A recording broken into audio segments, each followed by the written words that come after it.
on sale or damaged. We as an organization take that on, not the artisan partners. That's really good. Yeah. And so fair trade, making sure they are working in a safe work environment. It's not forced labor. There's no forced child labor, especially. And we also focus on upbringing the minority groups, those that might be disabled. And especially in a lot of the countries, they are patriarchal societies. So we focus on empowering women and focus on uplifting their spirits, providing a way that they can gain their own financial independency. That's awesome. That's really something that I can relate to. I told you my grandfather on my father's side, he was an artisan and he Mhm. made a living making souvenirs for tourists, making out of seashells and other things from the sea.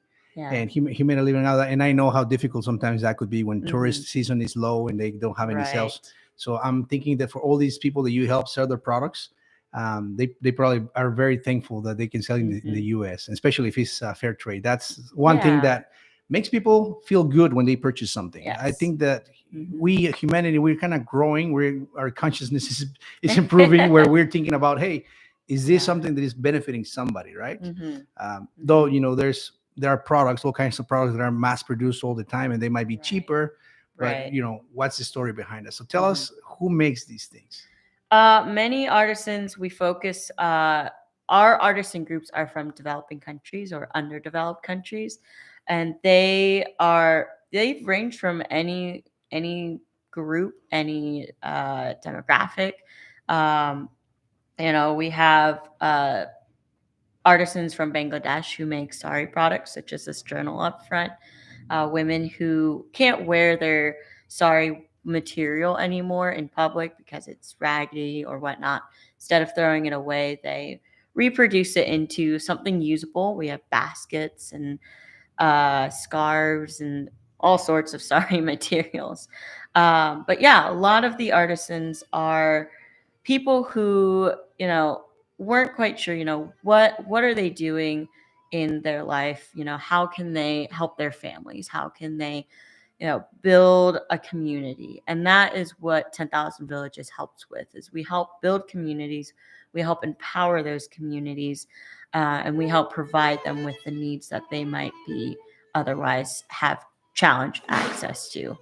That is amazing. That Mhm. is beautiful. Why don't you walk us through some of the products that we have here for display and let us know what they are and where they're coming from, if you know where they're coming from? Yes. I will admit I don't know all of the products perfectly. No one does. Maybe I could be wrong, but a lot of them are from the Middle Eastern countries. We have some from Asia.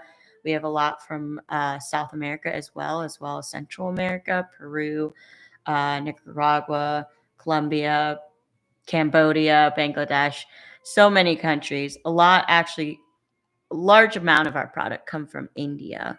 But yeah, we've got some journals here. These are crafted in Bangladesh. And they are beautiful. This one is made of newspaper, and that one's made of sari material. The leather on that is ethically sourced leather. A lot of questions come from, well, if it's from an elephant or it's from an animal, did that animal not get killed? Someone told me, cow leather often comes from cows who might have been hit in the road and otherwise would have died anyway. So there's a lot of care to making sure we're still sourcing it ethically and we're still making sure we're taking care of the earth. My favorite is actually this The world one, map. yeah. Let's show our It's audience because it's so very beautiful. detailed. And Um, it is known as the Wonderful World Wall Hanging, but it's crafted in India.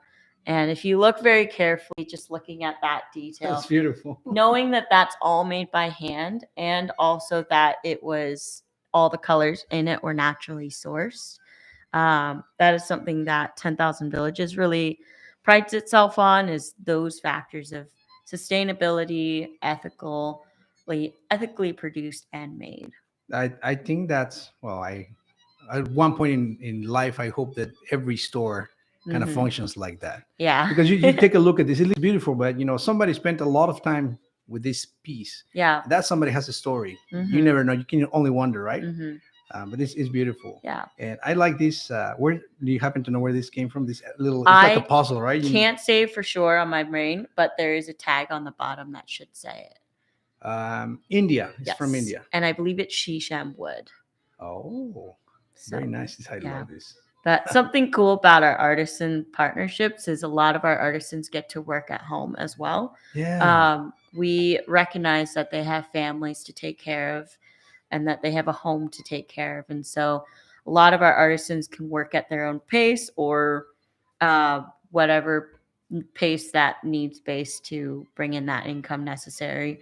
And so we allow that instead of forcing them to know. Some of them couldn't travel to the city, especially during COVID.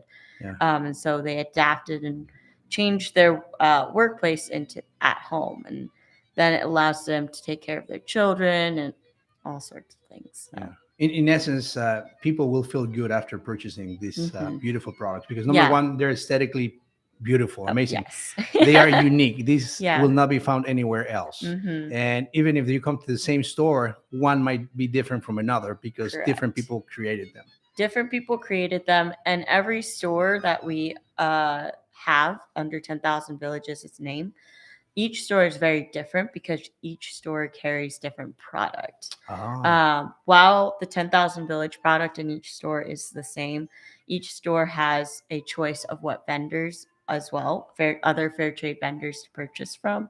Some are also choosing to support local organizations that align with the mission of 10,000 Villages or the 10 principles of fair trade of some sort. So that's awesome. Why didn't you tell our audience the location of the store, the Goshen store, and also hours of operation? Yeah, we are open from 10 to 5, Tuesday through Saturday, and we are located at 206 South Main Street in Goshen. By the way, you're our Just neighbors 2 doors right here down. too. So yeah, 2 or 3 doors down. Which is great. Well, Emma, thank you so much for showing us all these beautiful products. And to our audience, we really invite you to stop by 10,000 Villages. You'll feel really good about purchasing these products.